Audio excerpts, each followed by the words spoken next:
سلامت رہے قادری آستانہ سلامت رہے۔ بسم اللہ الرحمن الرحیم۔ یعنی عثمان صاحب قمیص خدا، خلائے پوش شہادت پہ لاکھوں سلام۔ خلیفہ ثالث داماد رسول، وہ صحابی رسول کہ جس کو سرکار صلی اللہ تعالیٰ علیہ وآلہ وسلم نے یکے بعد دیگرے اپنی دونوں بیٹیاں ان کے نکاح میں دی ہوں، جن کو ذو النورین کا لقب عطا کیا ہو، جن کو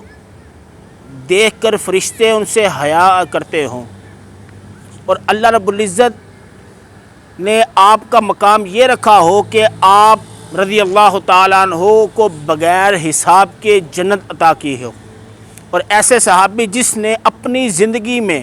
سرکار صلی اللہ تعالیٰ علیہ وآلہ وسلم سے 2 مرتبہ جنت خریدی ہو، اس کا نام حضرت عثمان رضی اللہ تعالیٰ عنہ ہے۔ آپ کا یوم شہادت، ویسے تو آپ بہت سارے احباب کہتے ہیں کہ کربلا کی کہانی سب سے دردناک ہے، لیکن حضرت عثمان رضی اللہ تعالیٰ عنہ کی جو شہادت ہوئی 40 دن تک آپ رضی اللہ تعالیٰ عنہ کو پانی کا قطرہ نہیں دیا گیا۔ اور ایسے صحابی کہ جنہوں نے جو ہے سرکار کی بارگاہ میں جا کر افطار کرنا بہتر سمجھا، اپنی جان جو ہے اس کو مسلمانوں کے لیے قربان کر دیا، جنگ کو آپ نے قبول نہیں کیا۔ ہمیں ان کے عرس کو، ان کی یاد کو تازہ کرنا چاہیے۔ اور میں ان احباب سے بھی گزارش کرنا چاہتا ہوں جو جمعہ پڑھاتے ہیں، خطباء حضرات ہیں، ان سے بھی گزارش ہے کہ وہ رٹی رٹائی تقریریں نہ کریں، بلکہ حضرت عثمان رضی اللہ تعالیٰ عنہ کی جو اصل تعلیمات ہیں، جو آپ کا اصل چہرہ ہے، جو آپ کی فضیلت ہے حضرت عثمان رضی اللہ تعالیٰ عنہ کی، جو خلیفہ ثالث کے کمالات ہیں، اس چیز کو بیان کیا جائے، نہ کہ وہ رٹی رٹائی تقریریں، وہ الخطیب کے حوالے پیش کیے جائیں، بلکہ علماء کو اس دور کے لحاظ سے، کیونکہ جو یہ دور جو ہے پرفتن چل رہا ہے،